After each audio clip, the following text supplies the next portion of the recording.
आखिरी तोहफा देता हूँ। रिज़्क़ हलाल चाहते हो? नहीं आ रही, नहीं सुन रहा।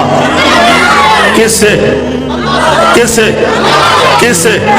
हुक्मरान ने ख्वाड़ी, वज़ीर आज़म ने ख्वाड़ी, अमरीका ने ख्वाड़ी, बरतानिया ने ख्वाड़ी, यहूदिया ने ख्वाड़ी।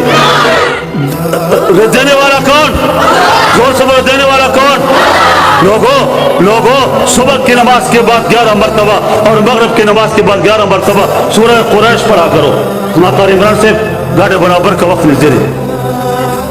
तो मैं अर्ज कर रहा था, सुबह की नमाज के बाद और मगरिब की नमाज के बाद 11 मरतबा सूरह कुरैश पढ़ा करो। शेखुल हदीस मौलाना अब्दुल हक फरमाते थे, ये सारा जामिया दारुल हक्कानिया और 3 मरतबा पार्लियामेंट में उलमा की क़यादत सयादत और जामिया हक्कानिया के तामीरात, और इस साल दौरे हदीस में 1585 तलबा आलिम होंगे, दस्तरबंदी होगी। फरमाया ये सारी बरकत सूरह कुरैश की है।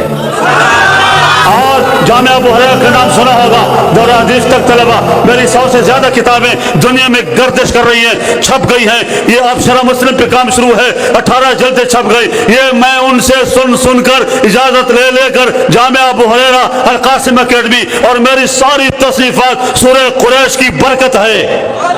मुझे शेखुल हदीस मौलाना अब्दुल हक ने तर्जमा करते हुए फरमाया, अल्लज़ी अतअमहुम मिन जो, भूख में, फक्र में, गुर्बत में अल्लाह रिज़्क़ हलाल से मालामाल कर देगा। वअमा मिन खौफ, हुक्मरान शैतान इब्लिस और दुश्मन से अल्लाह तेरी हिफाजत करते हुए तुझे अपने दामन में बिठा देगा।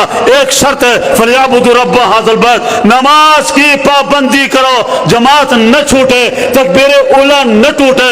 दुनिया में तेरा घर इस वजीफे की बरकत से अमन का गहवारा और जन्नत का नमूना बन जाएगा। इन्हीं बात पर इक्तिफा, बेहद शुक्रगुजार मुझे हकीर फ़कीर गुनाहगार तालिब इल्म को यहाँ पे मौका दिया। ये जो मैंने वजीफ़ा दिया, मुझे शेखुल हदीस मौलाना अब्दुल हक ने इजाज़त दी थी। अब यहाँ के मोहतमीम साहब मेरे साथ खड़े और रमा बैठे मशाइख, इनकी इजाज़त से सबको